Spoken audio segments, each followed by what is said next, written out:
이번에 여러분들하고 함께 공부할 내용은 광통신 시스템이 되겠습니다. 이 광통신 시스템은 광섬유를 이용하고 있는 거죠. 그러면 이런 광섬유를 이용한 광통신 시스템이 중요한 이유는 두 가지가 되겠어요.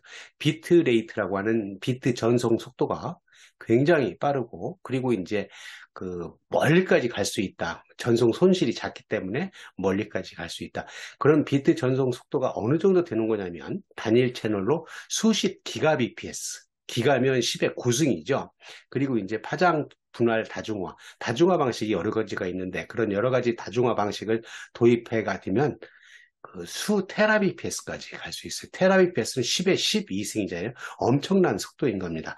그리고 이제 중계기 없이 갈 수 있는 전송 거리가 한 수백 킬로미터까지 갈 수 있기 때문에 우리가 전 세계적으로 정보통신망을 구축할 때 기간 통신망으로 필수 불가결한 그런 통신망이 되겠습니다. 그래서 매우 중요한 기술이고, 이러한 매우 중요한 기술이 하이테크, 굉장히 고급 기술이 거기 적용되어 있다. 그래서 여기서 이제 그 광통신 시스템을 이용해서 해저 케이블을 이용해서 대륙 간의 통신을 하는데, 나머지는 위성 통신을 사용하는 것은 아주 극히 일부이고, 대부분의 통신을 해저 케이블을 깔아서 이렇게 광통신 시스템으로 연결을 하고 있는 것들이죠. 그래서 여기서는 우리는 물리학 1의 범위를 고려를 해서 광통신 시스템의 개략적인 내용을 이제 여러분들하고 한번 보기로 하고요. 나머지 이제 조금 자세한 내용은 다른 동영상에서 한번 살펴보도록 하겠습니다. 그래서 먼저 광통신 시스템의 구조를 단일 채널, 하나의 채널로 있을 때 아까 이제 수십 기가bps 정도 간다고 얘기를 했잖아요. 그런 거 하고, 그리고 여러 채널을 가질 때 수 테라bps 간다고 했는데, 여러 채널을 가진 그런 통신 시스템의 구조를 한번 간단히 살펴보도록 하겠습니다. 먼저 광섬유에 발달된 그런 내역들을 한번 살펴보도록 하겠습니다. 여기 보는 것처럼 1841년 진 다니엘 콜라본이라고 하는 사람이, 앞에서도 이런 그림을 봤었죠.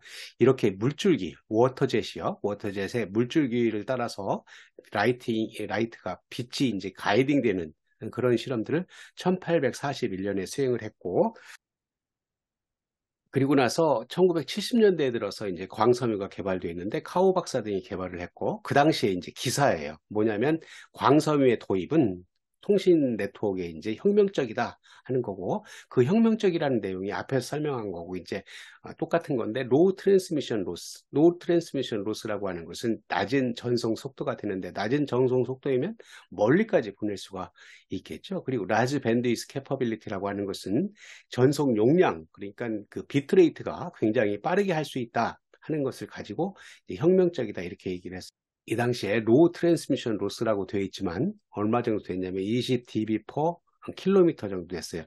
데시벨이라고 하는 것은 3데시벨, 3dB per 킬로미터라고 한다면 1km를 가는데 들어간 파워의 반이 된다 하는 것을 얘기를 하고 있어요. 그러니까 20데시벨이라고 한다면 3데시벨마다 반으로 주니까 6데시벨이면 4분의 1로 주는 거고, 이런 식으로 생각하면 굉장히 로스가 큰 거죠. 근데 그것이 이제 계속해서 개설을 해서 지금은 0.18dB per 킬로미터 이런 정도가 이제 나오고 있어요. 0.18dB per 킬로미터라고 한다면 3데시벨에 비교해서는 3데시벨 나누기 0.18을 하면 약 17 정도 돼요. 이 얘기는 뭐를 얘기하냐면 들어간 파워의 반이 되기 위해서는 17km 정도 가야 된다.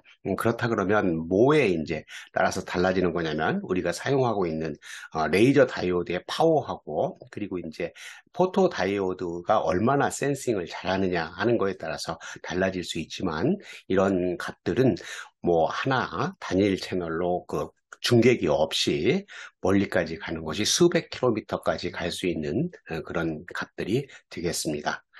그러면 먼저 단일 채널 광통신 시스템에 대해서 먼저 알아보도록 하겠습니다. 여기 이제 통신 시스템이 하나 이제 그림이 있는데요. 여기 왼쪽에 있는 것이 이제 송신기 측이고요. 오른쪽에 있는 것이 수신기 측입니다. 이 송신기와 수신기는 뭐에 따라서 달라지는 거냐면, 전송 선로, 여기 이제 가운데 있는 것이 전송 선로죠. 무선 통신, 유선 통신, 그 중에서도 이제 유선 통신 중에서도 뭐 구리로 하느냐 이런 거에 따라서 달라지는데 우리는 지금 뭘 가지고 하는 거냐면 옵티컬 파이버, 광섬유를 가지고 하는 겁니다. 그래서 이 광섬유를 가지고 하는 것은 빛을 이용하기 때문에 여기 왼쪽에 이제 송신기 측에서 이와 같이 디지털로 되어 있는 신호가 전기적인 신호가 들어오면 그 전기적인 신호를 뭘로 바꿔야 돼요?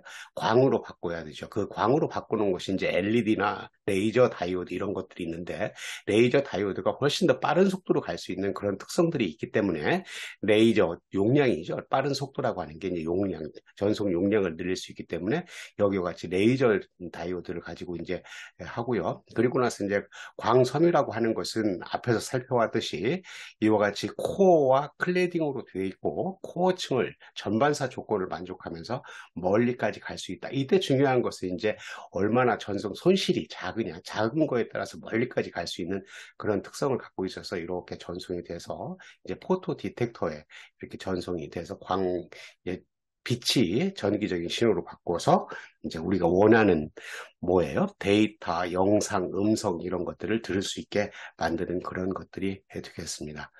앞에서 우리가 살펴본 것처럼 광통신 시스템은 매우 빠른 전송 속도를 갖고 있잖아요. 그 매우 빠른 전송 속도가 얼마 정도 되냐면 단일 채널로 수십 기가bps 정도까지 갈 수 있다고 얘기를 했어요. 그 수십 기가bps라고 하는 것이 무엇을 의미하고 있냐면 광을 껐다 켰다 하는 것이 그렇게 된다. 1초에 뭐 수십 기가bps라면 10의 10승 정도 되는데 그렇게 하는 것은 우리가 상상을 초월하는 것들이죠. 그래서 여기가 이제 스위치로 켰다 켰다 하는 게 아니고 이와 같이 밑에 있는 것처럼 일렉트로 옵틱 모듈레이터라고 해서 광전 효과를 이용한 변조기를 이용하게 돼요. 여기 있는 것처럼 10기가bps라고 해서 10기가bps라고 써 있잖아요. 그래서 여기다가 이제 그 바이어스를 걸고 오른쪽에다 바이어스를 걸고 여기에 레디오 프리퀀시, 우리가 레디오 프리퀀시가 굉장히 그 주파수가 높은 거죠. 여기다가 이제 이와 같은 디지털 시그널에 레디오 프리퀀시를 걸게 되면 얘가 이제 스위칭 역할을 하게 된다. 그게 이제 이런 일렉트로옵틱 모듈레이터가 발달했기 때문에 이런 일들을 할 수가 있다 하는 겁니다. 다음에는 이제 다중화 채널을 한번 생각을 해보겠어요. 어떤 그 통신 시스템을 다중화한다고 하는 것은 시간을 자르는 타임 디비전 멀티플렉싱 TDM 그리고 이제 그 주파수를 나누는 프리퀀시 디비전 멀티플렉싱 주파수 다중화 방식 이런 것들이 있는데 광통신 시스템에서 사용하는 것 중에 이제 특이하게 파장 분할 다중화 광통신 시스템이라고 하는 것을 만들어서 굉장히 데이터의 그 속도를 또 용량을 높이는 그런 것들이 되는 거죠. 그래서 여기서 한번 대략적으로 한번 살펴보면 어떻게 되는 거냐면 여기 이제 빛이 여기 들어와요. 광섬유가 여기 있잖아요. 광섬유에 빛이 이렇게 들어오는데 이 빛이 들어올 때 그 빛을 파장 여기 람다 1부터 람다 2, 람다 3, 람다 n까지 있는데 n개만큼의 파장을 갖고 있는 빛을 각각의 파장을 여기서 멀티플렉싱 다중화기를 통해서 광섬유에 하나로 여러 개의 신호를 하나로 이렇게 전송을 해서 이제 멀리까지 전송하는 거죠. 멀리까지 전송하다가 보면 이 광섬유의 전송 손실에 따라서 뭐 수백 킬로미터가 될 수도 있고 뭐 보통은 수백 킬로미터까지 갈 수 있는데 잘 만들면 그렇게 되면 이제 신호가 약해지잖아요. 신호가 약해지면 우리가 그걸 이제 그 탐지할 수 없기 때문에 수신할 수 없기 때문에 얘를 그거를 크게 만들어야 돼요. 크게 만드는데 우리는 중계기라고 하는 역할을 이제 알고 있는데 그 중계기 대신에 광을 직접 증폭하는 게 광통신 시스템의 이제 중요한 특징 중에 하나예요. 옵티컬 앰플리파이어라고 하는 거가 이제 있어서 얘가 광 증폭기 조금 있다가 이거의 구조들을 한번 잠깐 살펴보기로 하고요. 그리고 나서 이제 여기에 파장, 여러 개의 파장을 갖고 있는 것들이 단일 전송 선로를 통해서 가다가 이제 중간에 가다가 뭐 어떤 것들은 이제 중간에 신호가 내려야 되잖아요. 버스를 타고 내리듯이 그래서 드랍 람다 3, 람다 3라고 하는 거를 이렇게 내리면 우리는 여기서 이제 그 데이터를 받는 거고, 그거 받고 이제 여기서 또 데이터를 올린다고 한다면 람다 3 프라임 이렇게 이제 애드를 하게 되면 그 신호가 또 이렇게 전송이 된다. 뭐 중간에 또 이제 뭐예요? 신호가 약해지면 또 옵티컬 앰플리파이어를 갖다 놓고 이렇게 전송을 해서 여기 이제 최종적으로 오게 되면 하나의 통로를 통해서 여러 개의 파장을 가진 신호가 들어왔는데 이제 그 여러 개의 신호를 이렇게 나눠야 되겠죠. 그걸 우리는 그 디멀티플렉스, 역다중화기라고 얘기를 해서 하나의 채널로 온 것을 여러 걸로 이렇게 나눈다. 여기 이제 앞에서 생각했던 거에 거꾸로 생각을 하면 되겠죠. 그래서 n개만큼의 신호가 와서 그 중에 이제 하나만 생각을 하면 뭐 다른 거는 마찬가지겠죠. 이거를 이제 람다 원이라고 하는 것을 이렇게 그 받아들일 수 있는 필터를 갖다 놓고 그거를 이제 그 뭐예요? 포토 디텍터를 갖다 놓고 하면 뭘로 바뀌냐면 전기적인 신호로 바뀐다. 전기적인 신호로 바뀌면 이제는 여기서는 우리는 뭐를 해야 되냐면 신호가 작으면 크게 만들어야 되고 그리고 일제로 상태이기 때문에 그 일제로 상태를 어떤 기준치를 통해서 그 기준치보다 크면 1이라고 하고 기준치보다 작으면 제로라고 하는 그래서 스레시홀드를 하게 되면 여기서 뭐가 나오냐면 디지털 신호가 이렇게 나올 수 있는 거다. 그래서 전체적으로 파장 분할 다중화 광통신 시스템은 단일 채널로 예를 들어서 10기가 앞에서 봤던 변조기가 10기가 bps니까 10기가 bps라고 한다면 만약에 여기 이 채널 개수가 32개라고 한다면 10기가 곱하기 32가 되는 거죠. 그렇게 되면 이제 320기가가 되는 거고, 그렇게 기술 수준이 이제 점점 발달하고 있는데, 이렇게 하게 되면 수 테라 bps까지 전송할 수 있는 통신 시스템이 개발되고 있습니다. 그러면 우리가 여기서 이제 중요한 것은 다중화기, 파장 분할 다중화기하고 역다중화기가 어떻게 하는 것인가 하는 거하고, 광증폭기가 무엇인가 이런 것들을 한번 살펴보면 되겠죠. 한번 각각을 살펴보도록 하겠습니다. 파장 분할 다중화기, 웨이브랭스 디비전 멀티플렉스라고 하는 WDM이라고 하는 것과 여기 이제 다 와서는 도착지에 오게 되면 웨이브랭스 디비전 디멀티플렉스 역다중화기가 있는데 그거의 역할이 여기 이제 빨간 네모 박스에 있는 것들이죠. 그래서 웨이브랭스 디비전 멀티플렉싱 WDM이라고 얘기를 하고 뭐 멀티플렉싱 여기 다중화기 쪽에서는 이렇게 생겼고 역다중화기 쪽에서는 이렇게 생겼으니까 여기 색깔이 있잖아요. 보라색이 있고 파란색이 있고 그린이 있고 이제 레드가 이렇게 있는데 요 네 개, 뭐 아까는 32개라고 한다면 요 파장들이 물론 이제 광통신에서 쓰는 이런 파장들은 가시광선이 아니에요. 그죠? 적외선 영역인데 여기서는 우리 설명하기 위해서 가시광선 영역의 신호들이 이렇게 모여가지고 여기에서는 여러 개의 신호가 들어와서 하나로 가는 그런 다중화 방식을 했고 역다중화기는 하나로 온 거가 이렇게 나뉘는 그런 것들을 할 수 있다. 얘를 얼마나 이렇게 잘게 하느냐에 따라서 더 많은 신호들을 전송할 수가 있겠죠. 우리는 뭐 가시광선에서 이런 생각들을 한다고 한다면 어떤 거에 프리즘 하나가 와서 프리즘으로 이렇게 빛이 태양광이 와서 그 프리즘으로 이렇게 나누는 것을 생각하면 그런 분광 현상을 우리가 생각을 할 수가 있겠죠. 그리고 나서 다음에 이제 생각할 소자가 옵티컬 앰플리파이어, 광증폭기인데, 뭐, 우리가 신호가 미약해지면 그걸 크게 만들어야 되잖아요. 그 크게 만드는 것은 전기적으로는 이제 증폭을 하는 건데, 지금 광을 이렇게 오다가 증폭을 전기적으로 한다고 한다면 여기에 뭐가 있어야 돼요?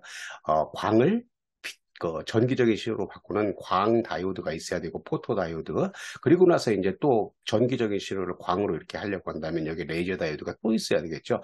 그렇게 되면 굉장히 힘들어지는 겁니다. 근데 다행히 광 증폭기라고 하는 것이 개발이 돼서 그러니까 광을 전기적인 신호로 바꾸지 않고 직접 광을 증폭하는 그런 것들이 개발이 돼서 사용되었기 때문에 이런 멀리까지 갈 수 있는 광통신 시스템이 만들어질 수가 있는 겁니다. 그 광증폭기를 한번 보게 되면 어떻게 되어 있는 거냐면 레이저하고 이제 비슷한 원리인데 여기 왼편에 작은 신호가 이제 들어왔어요. 이제 점점 오다가 작아진 거죠. 얘를 이제 크게 만들어야 되겠다. 그러면 여기에 그 도핑된 파이버를 광섬유를 갖다 놓으면 펌핑 레이저에서도 펌핑 됐잖아요. 레이저 다이오드 앞에서 우리는 레이저 다이오드를 생각을 할 때 펌핑을 하게 되면 이 낮은 에너지 중에서 높은 에너지 중으로 이렇게 올라가서 거기에 레이저의 LASER의 A자가 앰플리파이잖아요. 라이트 앰플리피케이션 하니까 그 빛을 증폭해서 이렇게 크게 만드는 그런 역할을 하는 것이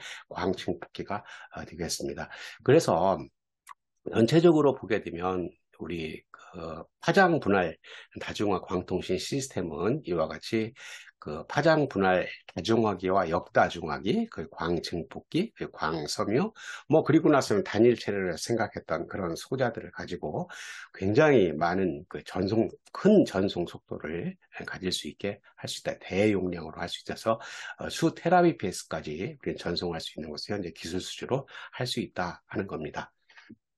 이번에는 여러분들하고 비트 전송 속도가 매우 빠르고 그리고 이제 전송 거리가 매우 길다는 탁월한 장점을 가진 광통신 시스템에 대해서 개략적으로 살펴보았습니다. 물리학 1에서 다룰 수 있는 이거를 이제 하나하나 그 소자들을 다루게 되면 굉장히 이제 어려운 그리고 이제 고급 기술을 다루기 때문에 여기서는 개략적으로 살펴봤고 그 나중에 조금 더 자세한 내용을 한번 다른 동영상으로 만들도록 하겠습니다.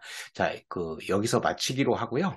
여러분들 구독과 알림 설정, 그리고 좋아요가 채널을 운영하는 데 큰 도움이 됩니다.